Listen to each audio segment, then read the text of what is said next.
everybody will go to rejection one way or the other in their life. The moment they give birth to you, bang, till the day you die, you face one or two rejections in this life. Whoever you are going to face rejections in this life. So since you know that you are going to face rejection, how do you prepare when rejections come, or how do you handle rejection when it comes on your way? It's very important that we learn how to handle rejection, because it is bound to happen. So since it is bound to happen, you must prepare towards it.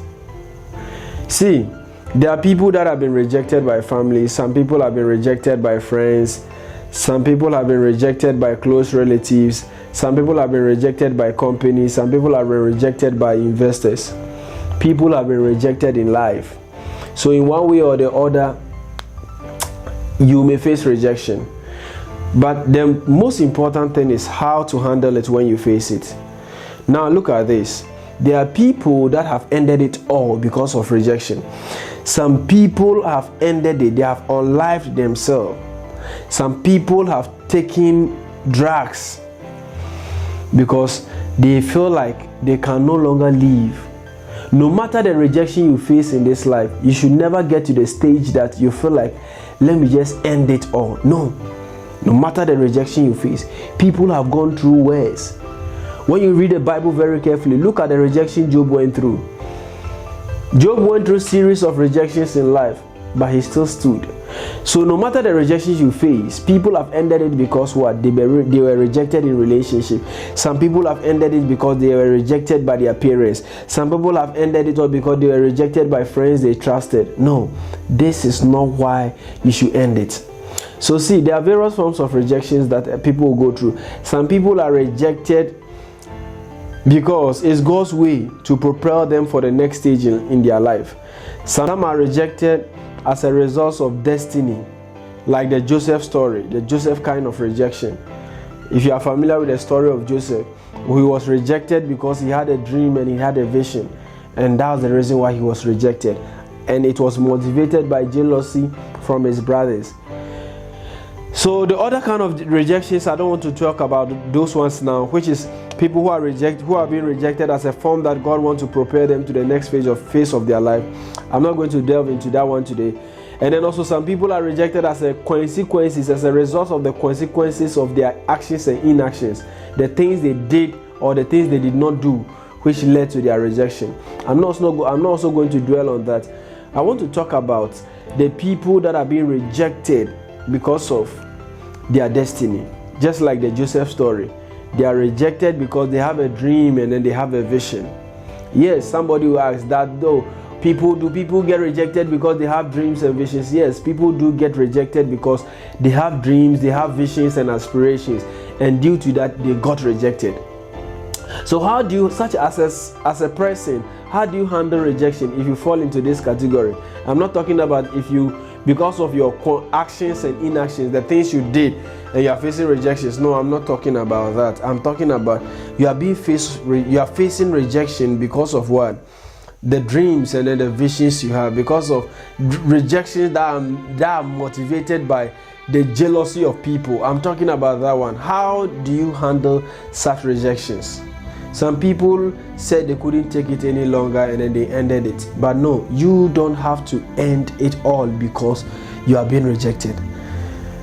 Number one, if you want to handle such rejections, one thing that you have to do is you have to find those who will take you as family and stay there. Sorry. You have to find those who will take you as family and stay there. So the first way to handle rejections is find those who will take you as family and stay there. I repeat again, find those who will take you as family and stay there. Just stay there. If other people reject you, find those who will not reject you and stay there. There are about 7-point-something billion people on this earth. So if 30 people reject you, that's not the end of life. If 20 people reject you, that's not the end of life. 7-point-something billion people on this earth, and 30 people rejected you, and you feel like ending it. You feel like I can't continue again. Two boyfriends, gave you broken heart and you want to end it, or you feel like you can't continue. Just 4 girls said no, they don't want to marry you, and because of that you want to end it all. No. 7 point something billion, you are focusing on 3, 13, 12 people that have rejected you. Never. So first of all, if you are being rejected, one of the first things you have to do, how you handle it, find people who will take you as family and stay with them. If that man rejects you, find the man who will take you as family and stay there. If that young girl rejects you, find the one who will take you as family and stay there. I want to tell you this story.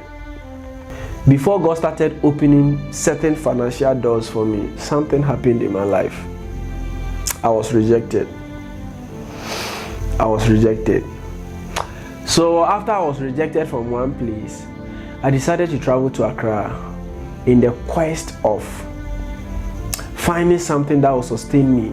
You know, as a young man doing ministry, finances is very important. Ministry is like an NGO. You want to help people. You answer the call of God to win souls and make people's life better. So as a young man of God answering the call of God, how can you make impact in people's life without finance? Yes, some people are there, you preach to them, give your life to Christ. Yes, they have given their life to Christ. But other people are saying that those taking care of them are saying that we are not going to pay your school fees for you because you have given your life to Christ. What do? Some people are there, the one sponsoring them or the one helping them have rejected them because what? They decided to give their life to Christ, and you are the one who preached to them. So as a young man of God, I thought it was that no. After I had a particular encounter with God, I decided to make sure that I work as a young man of God. So in the quest of making my life better financially, I would travel to Accra, and I wanted to start. After I've lost my pepper farm, and my pepper farm, there's what they call it, people that I trusted, I said take care of it. After everything went haywire, everything got destroyed. I decided to travel to Accra and start afresh and see what to do. So this is what happened. When I was about to move from Kumasi to Accra, I called a particular brother. I'm on the topic, how to handle rejections. And I'm telling you that find people who will take you as a family. So I'm still on that topic, finding people who will take you as a family and stay there. This is what happened. So I moved from Bolga here, I went to Kumasi. From Kumasi, I was moving to Accra. I called somebody and I told the person, I'm coming to Accra and I want to come. And the person gave me a show, come, oh man of God, come. If you come, we'll do more things here, blah, blah, blah, blah, blah. I picked the car. When we were entering Accra, the area that the person was staying, I called this person and the person didn't answer. I called again, then the person didn't answer. It's like I called again and the person answered. I said, I am in Accra, I am in your area.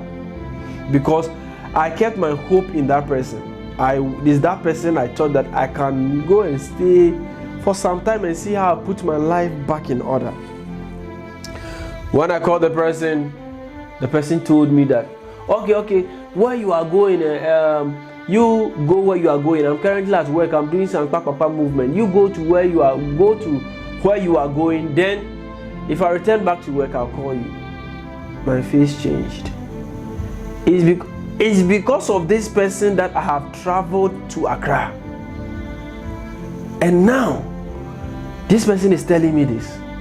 I got to Circle with my bags. I went to, just by the gutter, there's a place that you can take your shower. I didn't know, my mind all was mixing up. I didn't know what to do.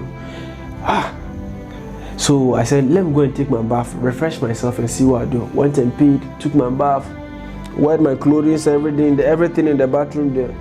Came out. Fresh air was now blowing me. I said, where am I going? This is the person that I kept my trust in. This is the person now I was hoping to come and then lodge with and see how to put my life in order, because man is frustrated. And this is what is happening.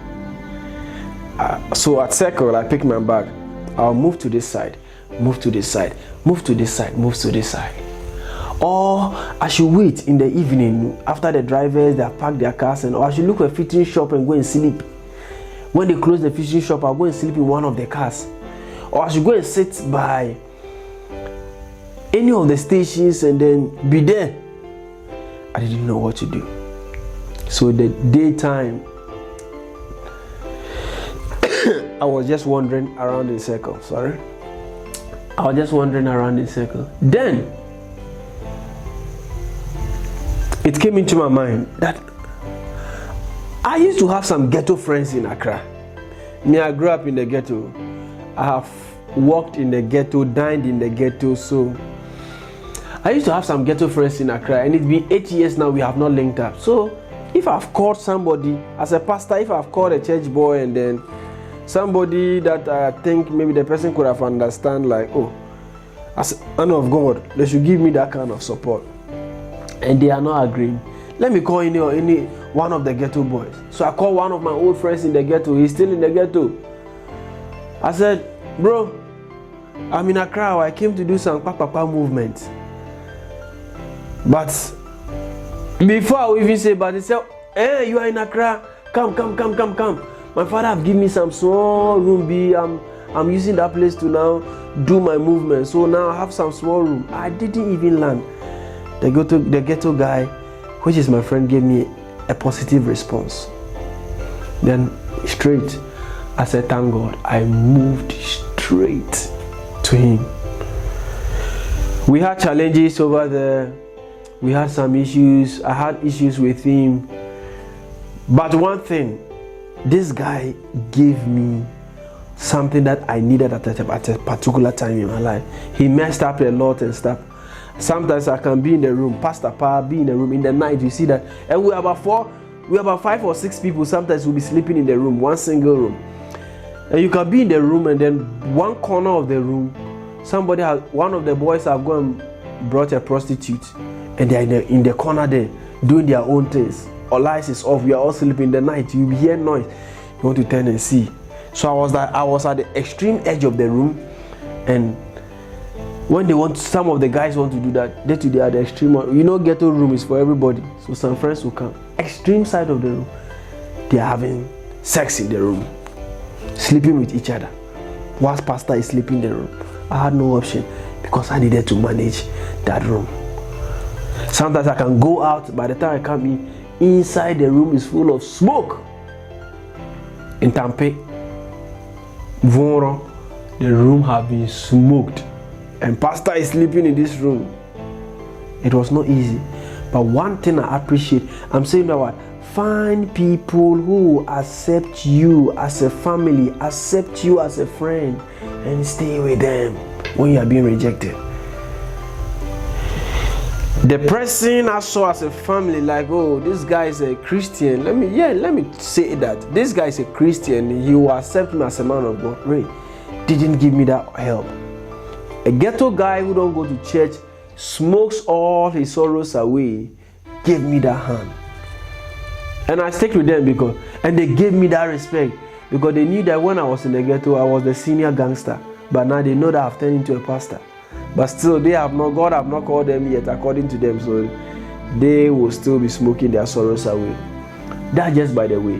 What do you do when you are really rejected? There are a lot of people out there. There are a lot of people out there that will accept you. One man rejects you, another man is ready to accept you. One woman rejects you, there's somebody God has prepared ready to accept you. One company rejects you, there's a particular company that will cherish you. One business rejects you, there's a particular business that will accept you.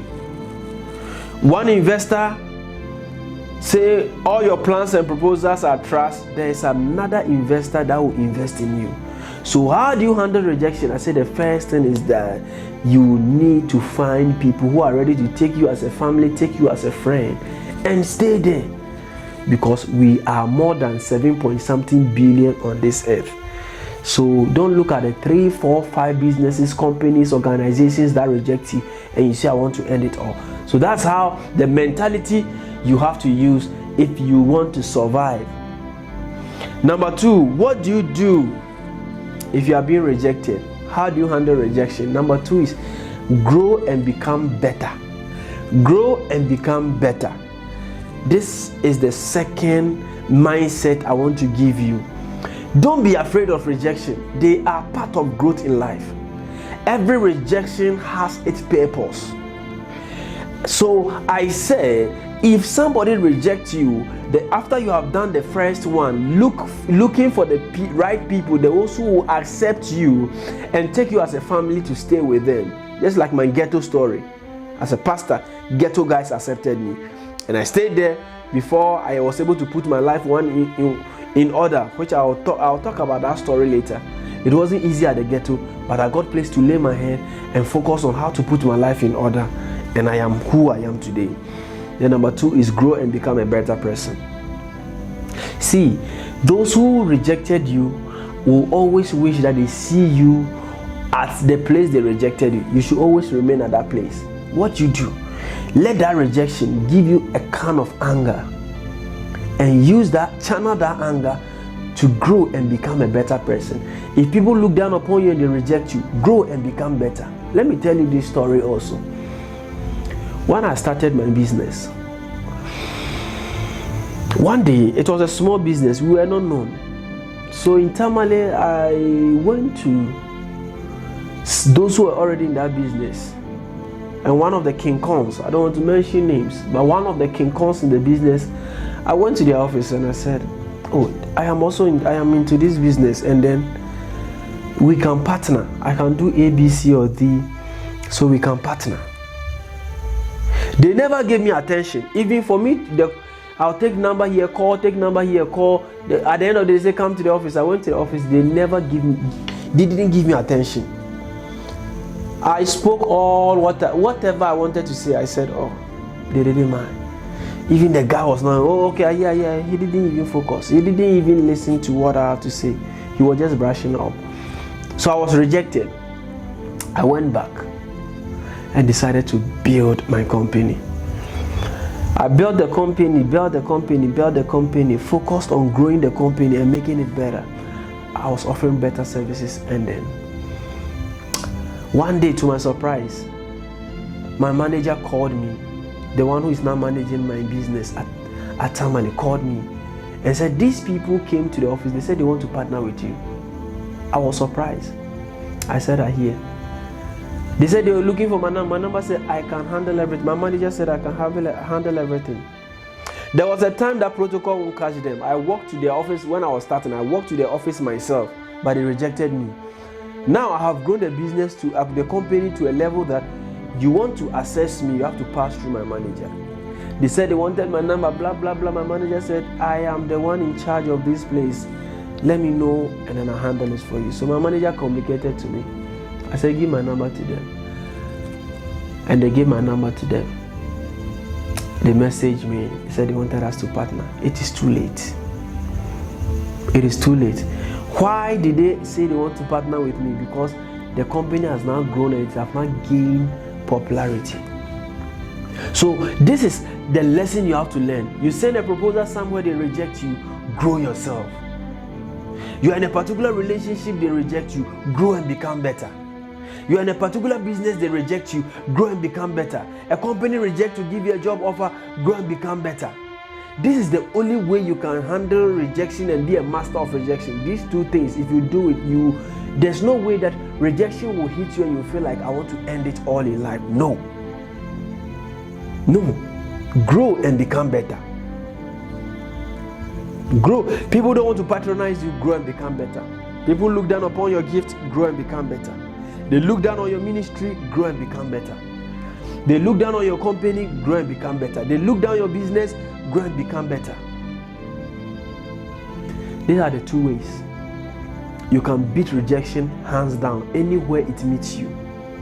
Number one is find those who will take you as a family, those who accept you as a friend, and stay with them.